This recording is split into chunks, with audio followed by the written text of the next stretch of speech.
Hello, I'm Carla and I'm an artist and I'm also a small business owner and I own Mart. So basically in this video, I'm going to be talking about how planning your setup ahead of time can save you time and space before your events. If you're like me and often do craft shows, artist alley, or outdoor markets, you've probably run into the issue of planning your setup for events and figuring out how to effectively display your items. If you have a general idea of where your items go, and then suddenly once you set up, you realize not everything fits, or you're missing some equipment to properly display all of your art. So I realized that planning your setup is really important, just like how stores research and hire people to plan the layout of their shop so customers can easily be drawn to buy things. So depending on how you set up your booth, that can actually positively impact your sales and draw attention easier versus driving people away. So when planning for an event, it's important to research the venue that you're going to. Is it a convention or is it an outdoor market? Is it out of state or am I driving to this place? Those kinds of things do affect like how much you're bringing, what kinds of equipment you need regarding if it's indoors or outdoors, and how much you're allowed to bring for the height or width of your display. Maybe another thing to also consider is the audience that you're selling to. Are you selling at an anime convention? Is it a comic convention? Or is it an outdoor market where you're probably attracting more families and kids? Or is it at a university where you're attracting older audiences? So those kinds of things can actually affect your display and depending on what you should bring to your booth. I do actually consider what kind of event I'm going to ahead of time. So if I'm doing an outdoor market that's more oriented towards food or just general like audiences that's not necessarily anime or conventions, then I will probably bring less anime merch and more general original merchandise, just because those kinds of things appeal to those kinds of audiences more easily. Whereas if I am going to an anime convention, I will be bringing more anime games and those kinds of merch to display at my booth, because I know that's the kind of audience that I'm trying to target. Another thing to know is understanding booth dimensions and restrictions. Whenever I plan my setup, I usually need to know these important pieces of information. What's the size of the space I'm selling in? Is it a 6-foot table or is it a 10 by 10 tent? Is my space shared? If this information isn't listed explicitly in the event that you're applying at, it's a very good idea to ask, because then you will know what size you will be setting up in. And I guess also to consider, is there a height limit to how tall or how wide your setup can be? Because sometimes your display might have a height limit for safety restrictions, or there is a tent so you cannot build as high as you anticipate, or depending on how big your table is, maybe they'll provide a 6-foot table, maybe they'll provide an 8-foot table, maybe the table's actually smaller than 6 feet. So knowing that information ahead of time can really affect your display and help you plan more easily. So for table layout and display options, there are many ways you can go about setting up your booth. For my background, I'm normally a vendor at artist alley and markets, so my setup will mainly focus on these types of items. If you're a craft maker or artist of different products including apparel, books, comics, or candles, I honestly just recommend researching online how other artists of similar craft set up their booths so you can get a more similar idea. Because the setup that I will be following is mostly oriented towards artist alley, so I might not have the same items as you do. So if you start vendoring, you probably most likely took inspiration from walking around conventions and artist alley and noticing how everyone else sets up their displays.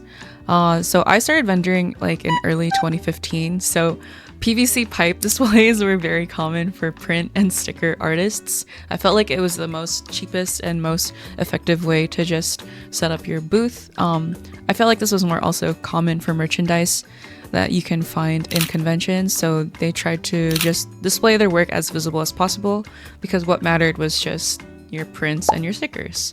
It was an effective setup, However, throughout the years, I found that transporting pipes and taking them down and then just duct taping the displays was not very easy to transport, or sometimes it was kind of flimsy, so it could easily get knocked over. And some of my pipes did break over long use, so it was just a very I had to keep replacing this item.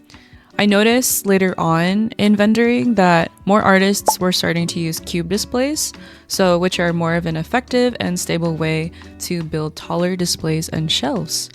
Fortunately, I had some cube shelves when I was younger, so here you can see that I tried to use these shelves as my new setup.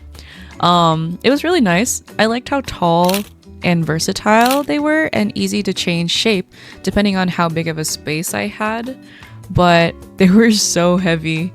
Being that they were full metal, I focused too much on my merch more than actually how my booth looked.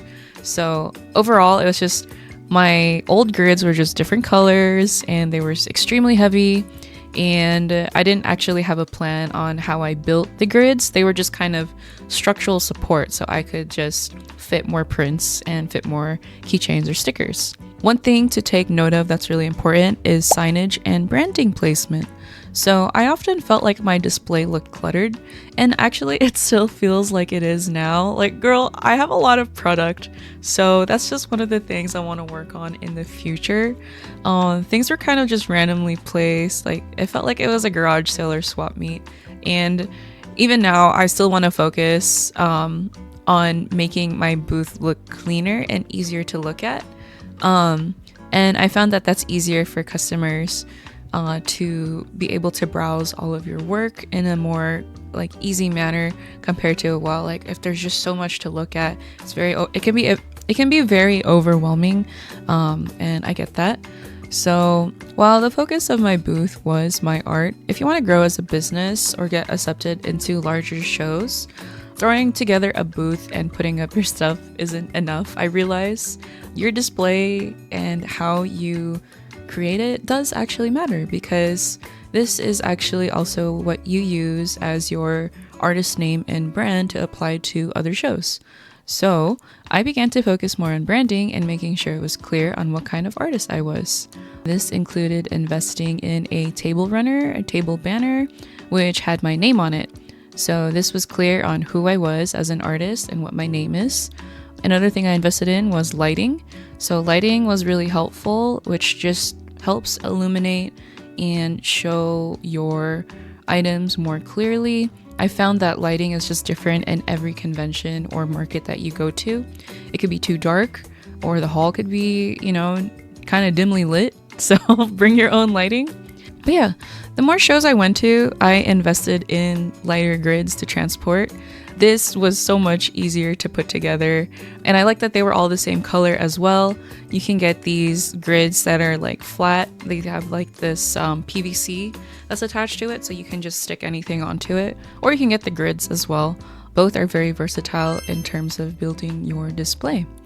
And shelves to make merch more accessible for customers to flip through, so you don't have to interact with each person. Before, I actually just had everything displayed. I would just have samples up, basically. So I'd have the samples of the prints displayed. I would only have samples of keychains and stickers neatly pasted on my boards. And it is also nice if you want to have a cleaner setup, but I notice sometimes it does get super busy, or some people just don't really want to talk or interact, and that's perfectly fine. So I decided to make my booth more self-service, and I invested in shelves. So you can get these acrylic shelves or acrylic racks to put your inventory on, such as stickers or keychains for people to flip through. And this makes it easier for people to just browse on their own and just give it to you when they're ready to check out. Another problem that I had was just I had too much product. I think I mentioned that earlier, but if you're like me and you just have a lot of inventory or different types of items aside from just prints and stickers, it can be overwhelming depending on where to put everything, because you just have so many designs. So what I like to do is draw or sketch out my display depending on what event I'm going to. So here I like to sketch out my plan of how I do my booth, basically. So depending on the event, if it's new or it's a different spot, I tend to just try to draw a visual representation of what it might look like. So this helps me get an idea ahead of time on the size and like what space I can start building stuff in. So in this case, I was sharing a tent with another artist, and we were supposed to be provided 6-foot tables with 2 chairs, and the tents were going to be next to each other outside. So there was a consideration that there's a sidewalk in front of us, and we agreed, okay, maybe an L setup with these 2 6-foot tables would fit us best. So in this case, I have a general setup that I follow when it comes to setting up my booth display, basically. So I just use the grids, and what I like to do is also just try to sketch out where I could fit my posters, the storage acrylics or shelves that I have and where they could go. And it's also useful if you try to highlight what specific items go where. So, you know, grouping similar items is a very smart idea when it comes to planning. So I would say, like, if you want to group all of your prints and posters into one area, that makes it more cohesive and easy for customers to see. I put all of my smaller items here, like stickers and smaller prints for people to browse. And I have 2 dedicated keychain boards. So they're all in like their respective areas, and it's not all in different places at the booth. But yeah, and then, you know, if you have extra space, then you can also plan that way. Another tool that I like to use is Canva. So Canva is basically just a free visual editing tool for graphic designs, and this is not sponsored. I just really like using this. So instead of having to use Photoshop or Clip, you can just do this all on a browser or on your tablet or phone to just edit quick graphics. I like to use their whiteboard tool. And basically what's nice about Canva is that they just have a bunch of free assets. They have an asset library of just a bunch of objects, and they also have a font library to easily quickly make graphics. And they have an online cloud where you can just upload a bunch of your stuff into one area for you to quickly store or use here and there to make quick graphics. So what I like to do is actually plan my setup through Canva. And here basically I kind of just created a bunch of squares, and I am able to plan my setup on a table that way. So if you want to know, some conventions will provide a 6-foot table or 6.5-foot table, depending, give or take, which can fit about 6 panels. If it's an 8-foot table, you can fit 7 panels. So if you need that information, now you know. A standard foldable table that you can get at like Costco or Walmart is about 6 feet. So you can fit about 5 panels, I would say. And that's because these grids are around 12 to 13 inches in size. So that is just the amount of grid space that you have. If you decided to add an additional panel, it would probably kind of fall off your table or like kind of stick out basically. But anyway, so I planned my setup by just trying to arrange the general idea of where the grids are. And you can see here that I'm not even using like all images of my items. It's just a placeholder, so I can move stuff around depending on where they fit, which is really nice. You know, the way I plan on Canva is just figuring out, okay, what are all the items that I have at my booth? And I have tote bags, I have prints, I have charms, stickers. So in that sense, I tried to build around that idea. I believe for this market, it was a K-pop market. So I'm not going to bring all my anime prints because that's not the audience that I'm trying to appeal to. I decided to bring more K-pop merch, such as K-pop stickers, my apparel, which is more, I feel like it was more appealing towards that kind of group. And I'll just bring smaller items that are easy to bring, such as keychains or stickers. But also depending on the event, you know, this one is an anime convention, so this would fit more grids. So I, again, just tried to create a bunch of squares and group everything. And the nice thing also about Canva is I can upload my posters and my artwork directly into here, into the cloud, and then just paste it onto the whiteboard. So what's nice is that I can just move everything around to see how many prints can I fit, how many keychains that I can fit on a board, for example. So I was able to plan that like one grid could fit 3x5 amount of keychains, maybe less depending on the size of your keychains. But again, yeah, this is just a really great tool that you can use to plan your displays. And here's another one. So here I had a half table setup I was sharing with another artist.